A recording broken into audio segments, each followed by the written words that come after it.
Let's be honest, we've all had that moment where we tried way too hard to be liked, and it backfired harder than the 2001 Corolla on a cold morning. But what if the real trick was letting people like you by accident? Today, we're breaking down 10 surprisingly powerful psychological tricks backed by science. No fake charm, no exhausting small talk, just simple ways to become more likable by being you, but slightly more strategic. 1. The spotlight effect is a lie. Ever feel like the whole room is watching your every move? Your weird laugh, the one sock that doesn't match, the smudge on your hoodie? Here's the truth. They're not watching you. They're thinking about themselves. It's called the spotlight effect. We assume people notice us way more than they actually do. A 2000 study had participants wear embarrassing shirts into a room. They thought everyone noticed. In reality, almost no one did. Action plan. Let go.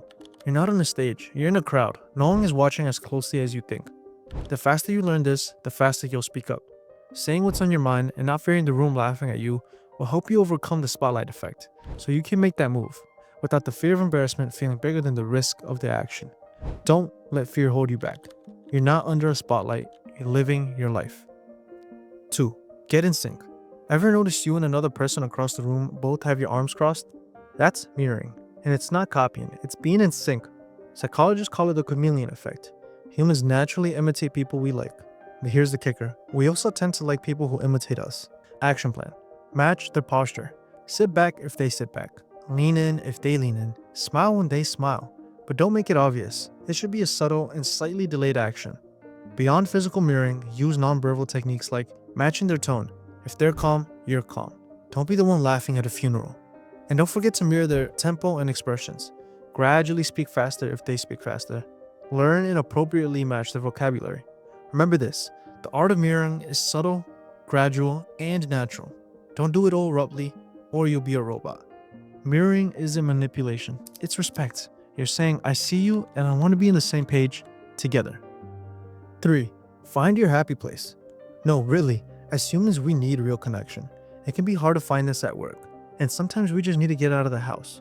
So that leaves us finding our happy place, or as sociologist Ray Oldenburg calls it, your third place. Not work, not home, but somewhere in between. It could be a cafe, library, gym, or a store. Any spot where you show up as yourself without pressure. Action plan. Be genuine with your interest and see what space that leads you to. Visit regularly to the point where you're comfortable walking around. You need to be patient, but with time you'll feel more confident. You'll notice the regulars and who you like. Eventually relationships will grow organically. Just say hi.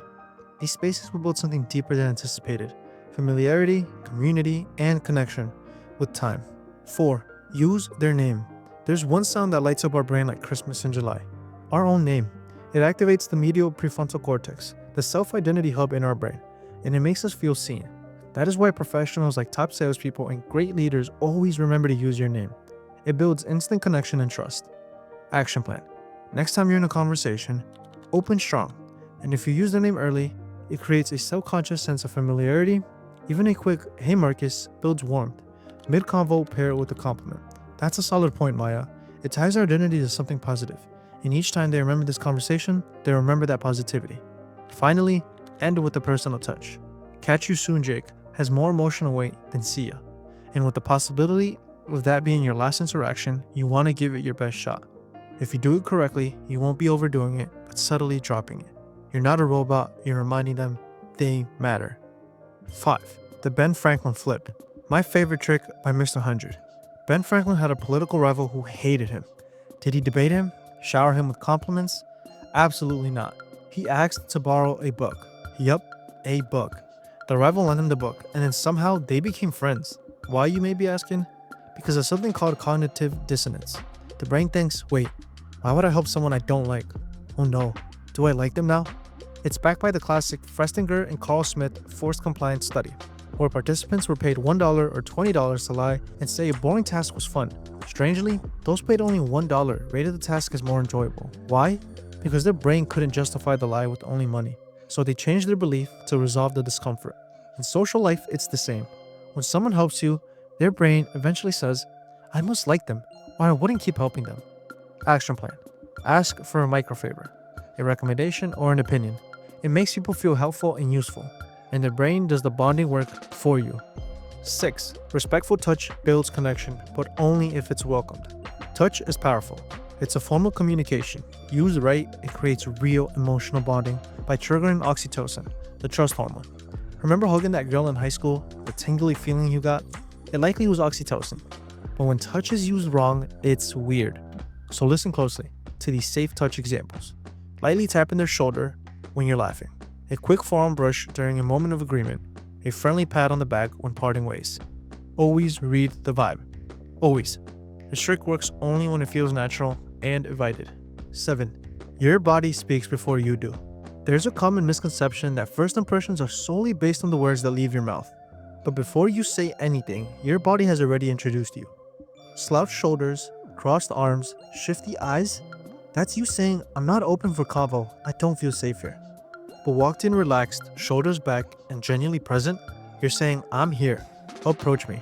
I'm open and fun to talk to. So what are these key body language cues? When you walk into a room, relax your shoulders. Keep your chest open and you show you're confident but calm. When sitting down, don't fidget. If you do, you're telling people you're anxious. When someone is looking at you, smile and welcome their presence. Nod when people talk. That's you quietly giving them a sense of approval and reassurance. When someone opens up to you and shares something real with you, slightly lean forward to show interest and care. First impressions are crucial, and your body's the first thing people trust. Or don't. Mastering it is half the game. 8. The trifecta. I once had a teacher who looked into my soul in lecture. Looking back at it, it makes sense. They were an English teacher. But I've also had teachers who've never looked at me.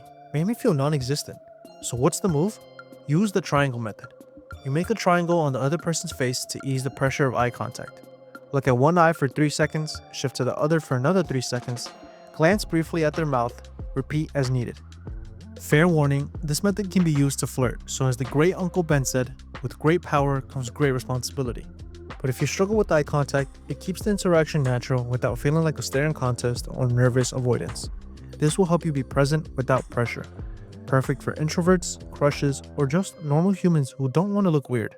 9. Get a small yes before the big one. Want someone to say yes to something big? Start small. Really small. Let's look at another study. Pliner, 1974. People who first agreed to sign a small petition were significantly more likely to donate to the same cause later. Like over 75% more likely. Why? Because once you're committed to a small action, your brain wants to stay consistent. Humans love consistency.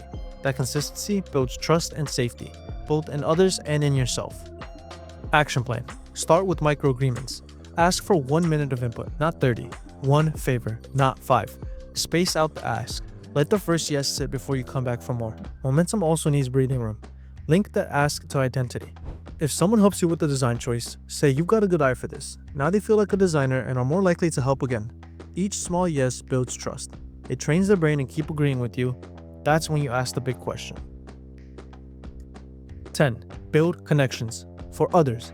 Everyone's trying to stand out, but what if you became the person who brought people together? Being a connector means introducing people with shared goals, sending that helpful email, giving someone else the opportunity to shine, being generous with your network.